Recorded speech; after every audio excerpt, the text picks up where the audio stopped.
Welcome back to Eliances Heroes, where heroes in business align. To be part of our super community and find out more about Eliances, visit www.Eliances.com. That's right, and we're back. And you make sure you get that feedback coming and make sure it comes to us, because that's what we thrive off of. You can go to Eliances.com to listen to past interviews, and thank you for the feedback we continue to have. When I had on the National Academy of Television Arts and Sciences CEO. I mean, we're still getting feedback on that. They're the ones that produce the Emmys. So thank you, thank you, thank you. I'm excited about today. We're going to be talking about First Blood, the novel on which Rambo was created. There's also a new movie, Creepers, that are coming out based on his book. So welcome to the show, David Morrell, and David could be reached at davidmorrell.net. We've got it on our website for those of you that are visually watching. Also, too, is if you're listening right now in your car, David, MORRELL.net. So welcome to the show, David. Thank you. Happy to be here. All right. So, last year, what was the 50th and 50th? That's a 50. That's not a typo.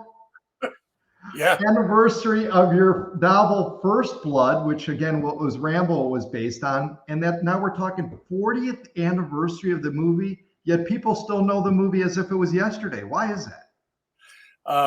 It has a lot to do, I think, with the primal quality of the character being one with nature, and I was professor of American literature, and the figure of the pathfinder, the person in the woods overcoming adversity, who goes back to a word I used earlier, a primal condition, I think is sort of baked into our imaginations.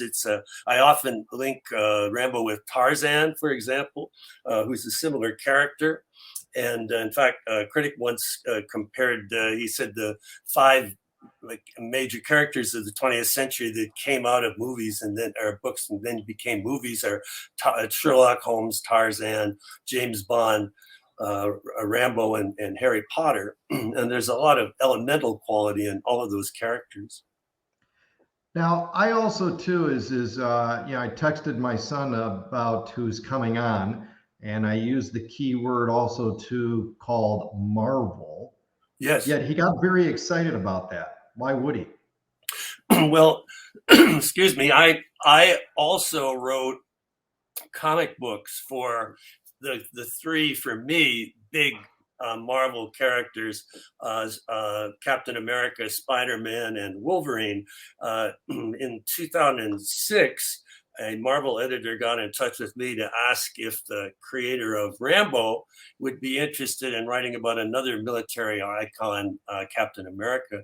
And I love comic books and just jumped at the chance. So I had the chance to write for the trifecta, as I said, Captain America, Spider-Man, and Wolverine. That's a really big deal. Well, it certainly fulfilled a lot of the childhood qualities in me. And I'm of a generation that was part of comic books before they got sweetened down by censorship. I came up through the Tales of the Crypt kinds of comic books, which were very graphic, and eventually turned into the government they said that comic books were degrading. Isn't this always the case? Degrading America's youth. So they got dumbed down. And but I remember vividly putting on roller skates. It was that generation, and roller skating to a local comic book store that not only sold new ones but had secondhand ones that you could it was like a rental deal. You could get like 5 for a quarter or something, and then come back, turn them in next week and get another 5 and get a kind of a bargain for them. It was a wonderful time. So when I had a chance to write again for that is to say, to write for comic books instead of being a kid reading them, it was a joy. Well, we're going to also talk about Creepers. And again, we've got with us David Morrell, author, First Blood, and the novel on which Rambo, the movie, was created. And the new movie, Creepers, is also based on his book. You're watching and listening to me, David Kogan, host of the Eliances Hero Show. you know the only place to go. We're Entrepreneurs Align, Eliances, ELIANCES.com. All right, so David, like, where does the inspiration come from? How does it get into your mind, and then you transform it into words? Well, I teach writing on occasion at writers' conferences, and what I tell writers is that the difference between what I call civilians and professionals, at least in terms of writing, is that a writer doesn't let anything that interests us go past us without wondering why. So I often ask myself, why does this topic that I read about or that somebody mentioned in conversation, why does it interest me? And I often write essays to myself to try to understand why I have that interest. And usually it taps into, Graham Greene once said, an unhappy childhood is a gold mine for a writer.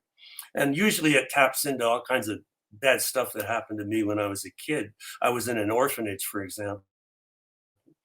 And I find certain things that interest me that tap deep into my psyche, and I write about them in a way that I think only I could write about them, which is, I think, the secret to a career, that somebody's books could only be written by that particular person. And also, I mean, we're talking now, what, in 2005, you wrote the novel Creepers, and then Yes. what, 8 hours of terror of a team of urban explorers experience in a long abandoned hotel, Yeah. becoming a movie. Well, it's urban exploration is what it's called, and it's an immensely popular. When I was doing the research, I Googled urban exploration, and I got maybe 500,000 website hits at the time. People love to go into old buildings that have been abandoned and see what's in there, and often they have been abandoned entirely. They haven't been cleaned out. If it's a dentist's office, the dentist files are still there. If it's a doctor's office, the files are still there. I remember as a kid going into an abandoned apartment building, and the furniture was still there. There were plates on the table, and what happened that they were no longer there, I have no idea. But it's an immensely popular topic, and I wrote a novel called Creepers, which is the nickname for urban explorers. They don't like it, but I think it's pretty cool. And when you realize how popular internationally this is, and about in the story, it's 8 hours in an abandoned hotel, which is a good dates back like almost 50, 60 years. You can see why there's a movie potential here. And the book was optioned every year since 2005, and it took this long for the picture actually to get made. So a couple of questions in regards to that. First, how does it feel like when you go to the movies and you're seeing the movie of which your book is based off of? Like, what kind of emotions is it, and how do you feel? Like, is that what is it like? It's very unreal. I have when First Blood became a film in 1982. I wanted to. The distributor arranged for me to see the film, and my family went to see it. And I said, well, maybe it would be fun to have some other people with us, but the distributor didn't want anybody else, just the family. I never understood why. So we went on a Wednesday afternoon at 2:00. The film was going to open the following Friday, and it was very unreal to see Sylvester Stallone, 40 feet tall, coming down that trail at the beginning of the film, and I was in shock because there's the book, and then there's this huge luminous image on the screen. And I remember afterwards, a friend of mine called and said, "So what'd you think of the movie?" And I said, "I have no idea. It was overwhelming." And he said, "Well, is it a bad movie?" And I said, no, I know for sure it's not a bad movie. I just don't know how good it is. And so I snuck into the theater when it opened on Friday, and people went crazy. And it's one of those audience participation movies where Rambo is is in the fight in the jail, and audience went crazy, and it was a much better test to be with a crowd rather than with 3 other people trying to see it in a vast empty theater. Quite an experience. And then also too is, I mean, again, your accomplishments, we can go on and on, but I need to ask you this too, is let's do some snooping right now in your office. Behind you are a lot of books and papers and all that. All right. So God forbid there would be a fire. What's the one item you would pull and save? Probably the first edition of First Blood. It was my first novel. I spent 3 years writing it, learning how to write, often abandoning it and coming back to it. And anybody who says that they can predict the success of a novel as they write it is in another realm of reality.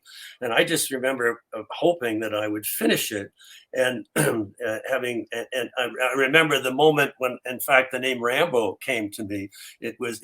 My wife had been shopping at a roadside stand and brought home some Rambo apples, which are very popular in Pennsylvania, where I was going to school. And people always laugh when they say Rambo came from a Pennsylvania apple. The way all these things came together, well, it's as I said, 50 years, very, very magical to look back and realize how it could not have been if not for a lot of determination. David, how do you stay focused when you start writing? I mean, I know there's this thing called writer's block and that, but I mean, it just seems now with so much noise, so much communication, so many ways for us to reach, times have changed since when you began writing. What's kind of the secret to just stay in the zone, especially when you're doing things so intense? Well, the key is a number of pages per day. It's a schedule. It's a discipline. So I, over the years, figured out that 5 pages, readable pages, not just thrown onto the screen or through a typewriter, but readable pages, that was a doable goal. Sometimes I could do it in 4 hours. Sometimes I could do it in 6 hours, sometimes 8 hours. It didn't always come easily every day, but I stuck to it. And a good friend of mine, Stephen King, told me basically that rule, and he was doing 5 pages a day. His joke was except Christmas and his birthday, but he lied because he was writing on Christmas and his birthday. And if you do that, and you're honest about the work, and it's not just throwing it on the page, you have an accumulation of work that you can do something with. I know a lot of writers who are very talented, but much more able than I am, but never applied, never sat and had the discipline. And it helps, of course, that if there's a little bit of shyness to you, if there's a little bit of not wanting to relate to people, but instead of wanting to be alone. Where did you learn that? Where did you learn all that? It's in that part's in my nature. To be a introvert as opposed to an extrovert is just part of me. I can demonstrate, but at heart, I enjoy being by myself, and I think that's a key component. And to have the self-discovery, to understand whether or not people need socializing, and to try to adjust to that, to say, all right, I get it. I have to fight against that. I have to make sure I can sit down and actually do the work. But basically, it's a number of pages a day. So what's next for you? Well, I mean, you've accomplished, you've done so much. You had the first mini series that you wrote that came out after the following the Super Bowl and that. I mean, you have a long list of accomplishments. I love to be able to say that a novel of mine, Brotherhood of the Rose, became the only miniseries to be broadcast after a Super Bowl, and it's no other miniseries ever. I have friends who've had #1 bestsellers and #1 all kinds, but I can say I say it as a kind of joke. I had the only miniseries after a Super Bowl. Well, I just keep going.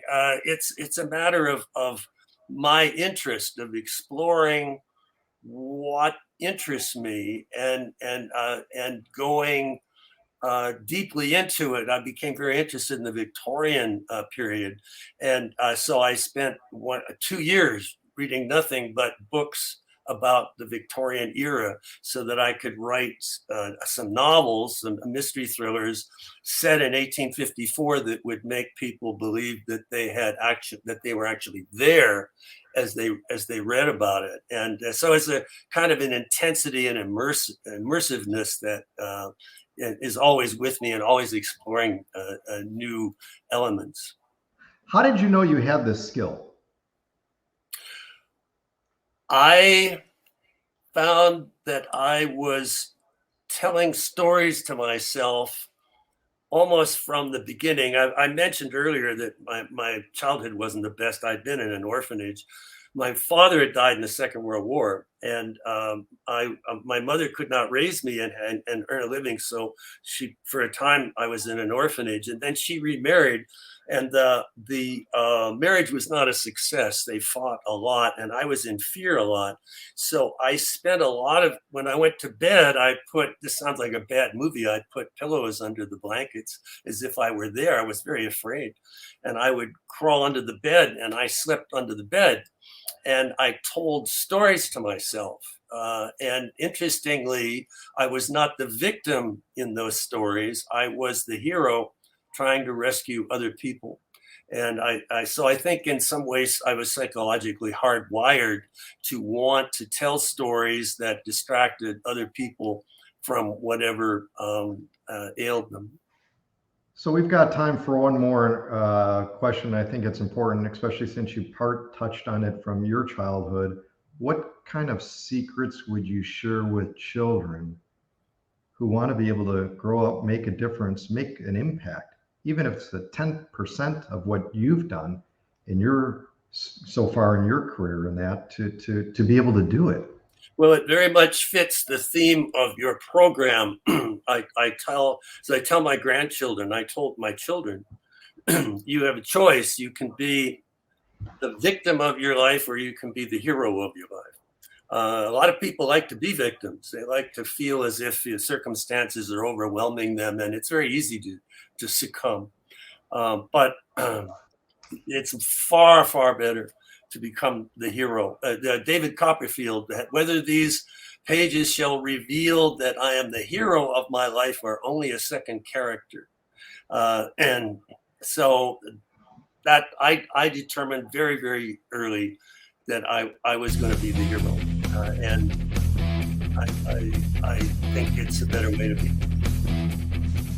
Well, David, you have definitely fascinated and terrified your readers for years as you continue to create. That's a hero. David Morrell, author, First Blood, the novel on which Rambo was created, and also to the new movie Creepers, based on his book. Make sure you reach out to davidmorrell.net. That's DavidMorrell.com. This has been David Kogan with the Eliances Hero Show.